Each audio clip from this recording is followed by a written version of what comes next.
بسم اللہ الرحمن الرحیم۔ السلام علیکم۔ امید کرتے ہیں آپ سب خیریت سے ہوں گے۔ حضرت عبداللہ بن عباس رضی اللہ تعالیٰ عنہ فرماتے ہیں، پوری سورہ انعام ایک ہی رات میں مکہ مکرمہ میں نازل ہوئی، اور انہی سے ایک روایت یہ بھی ہے کہ سورہ انعام کی 6 آیات مدینہ منورہ میں نازل ہوئی اور باقی سورت ایک ہی مرتبہ مکہ مکرمہ میں نازل ہوئی۔ سورہ انعام میں 20 رکوع اور 165 آیات ہیں۔ عربی میں مویشیوں کو انعام کہتے ہیں، اور اس سورت کا نام انعام اس مناسبت سے رکھا گیا کہ اس سورت کی آیت نمبر 136 اور 138 میں ان مشرکین کا رد کیا گیا ہے جو اپنے مویشیوں میں بتوں کو حصہ دار ٹھہراتے تھے اور خود ہی چند جانوروں کو اپنے لیے حلال اور چند جانوروں کو اپنے اوپر حرام سمجھنے لگے تھے۔ حضرت انس بن مالک رضی اللہ تعالیٰ عنہ سے روایت ہے کہ رسول کریم صلی اللہ علیہ وآلہ وسلم نے ارشاد فرمایا، سورہ انعام نازل ہوئی اور اس کے ساتھ بلند آواز سے تسبیح کرتی ہوئی فرشتوں کی ایک جماعت تھی، جس سے زمین اور آسمان کے کنارے بھر گئے۔ زمین ان فرشتوں کی وجہ سے ہلنے لگی اور رسول اللہ صلی اللہ علیہ وآلہ وسلم نے 3 مرتبہ سبحان ربی العظیم کہا۔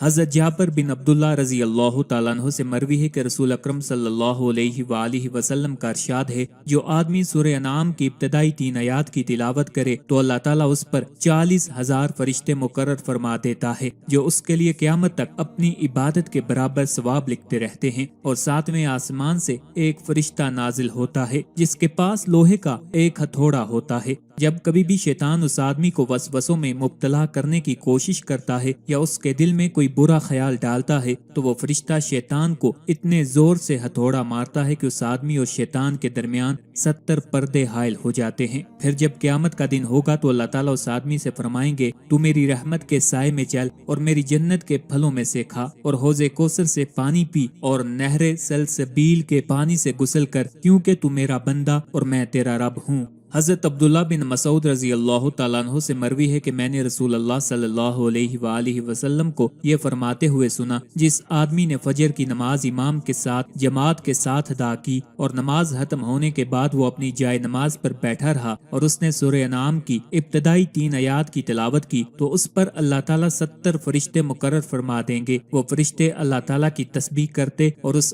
آدمی کے لیے قیامت تک کے لیے استغفار کرتے رہیں گے۔ سورہ انعام قرآن مجید میں مذکور صورتوں کی ترتیب کے لحاظ سے پہلی مکی صورت ہے، اور اس کا مرکزی مضمون یہ ہے، اس میں اسلام کے بنیادی عقائد جیسے اللہ تعالیٰ کے وجود، اس کی وحدانیت، اس کی صفات اور اس کی قدرت کو انسان کی اندرونی اور بیرونی شہادتوں سے ثابت کیا گیا ہے، وحی اور رسالت کے ثبوت اور مشرکین کے شبہات کے رد پر عقلی اور حسی دلائل پیش کیے گئے ہیں، مرنے کے بعد دوبارہ زندہ کیے جانے، قیامت کے دن اعمال کا حساب ہونے اور اعمال کی جزا ملنے کو دلائل سے ثابت کیا گیا ہے۔ اس کے علاوہ اس صورت میں یہ مضامین بیان کیے گئے ہیں: زمین میں گھوم پھر کر سابقہ قوموں کی اجڑی بستیاں، ویران گھر اور ان پر کیے ہوئے اللہ تعالیٰ کے عذاب کے آثار دیکھ کر ان کے انجام سے عبرت حاصل کرنے کی ترغیب دی گئی ہے۔ جانور ذبح کرنے اور ذبح شدہ جانور کا گوشت کھانے کے احکام بیان کیے گئے ہیں اور اپنی طرف سے حلال جانوروں کو حرام قرار دینے کا رد کیا گیا ہے۔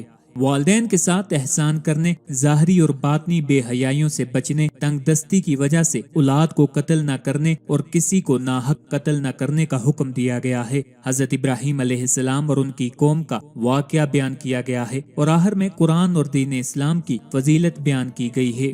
سورہ انعام کی اپنے سے پہلی سورت یعنی سورہ مائدہ کے ساتھ مناسبت یہ ہے کہ سورہ مائدہ کی آیت نمبر 87 میں مسلمانوں کو حکم دیا گیا تھا، اے ایمان والو، ان پاکیزہ چیزوں کو حرام نہ قرار دو جنہیں اللہ نے تمہارے لیے حلال فرمایا ہے، اور حد سے نہ بڑھو۔ اور سورہ انعام میں یہ خبر دی گئی کہ مشرکین نے اللہ تعالیٰ کی عطا کردہ چند حلال چیزوں کو اپنی طرف سے حرام قرار دے دیا اور یہ کہہ دیا کہ اسے اللہ تعالیٰ نے حرام کیا ہے، اور یہ خبر دینے سے مقصود مسلمانوں کو اس بات سے ڈرانا ہے کہ اگر انہوں نے اللہ تعالیٰ کی حلال کردہ چیزوں کو اپنی طرف سے حرام قرار دے دیا تو وہ کفار کے مشابہ ہو جائیں گے۔ آج کی ویڈیو میں انشاءاللہ العزیز آپ کو خواب میں سورہ انعام کو پڑھنے کی تمام تعبیریں بتائیں گے۔ یہ تمام تعبیریں آپ کو جید فقہا اور علماء کی کتب سے استفادہ کر کے بتائی جا رہی ہیں، جن میں خاص طور پر حضرت امام ابن سیرین رحمۃ اللہ علیہ اور حضرت اسماعیل نابلسی رحمۃ اللہ علیہ کی کتب شامل ہیں۔ خوابوں کی تعبیریں بتانے سے پہلے آپ سے گزارش ہے، اگر ابھی تک آپ نے ہمارے چینل کو سبسکرائب نہیں کیا تو سب سے پہلے ہمارے چینل کو سبسکرائب کریں تاکہ آپ کو ہر نئی ویڈیو بآسانی اور سب سے پہلے ملتی رہے۔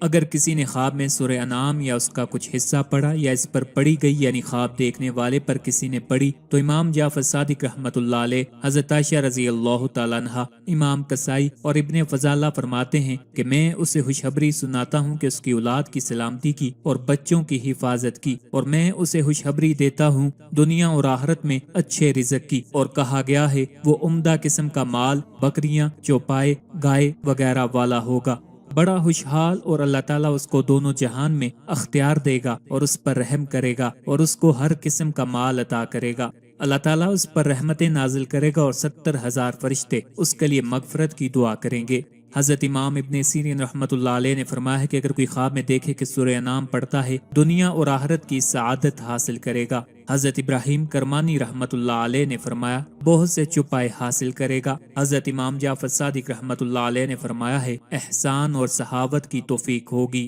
آخر پہ آپ سے التماس ہے ہمارے وظائف کو عملیات کو اپنے دوستوں، اپنے چاہنے والوں کے ساتھ بھی شیئر کیا کریں تاکہ زیادہ سے زیادہ لوگ ان سے استفادہ حاصل کر سکیں۔ اللہ تعالی ہم سب کا حامی و ناصر ہو۔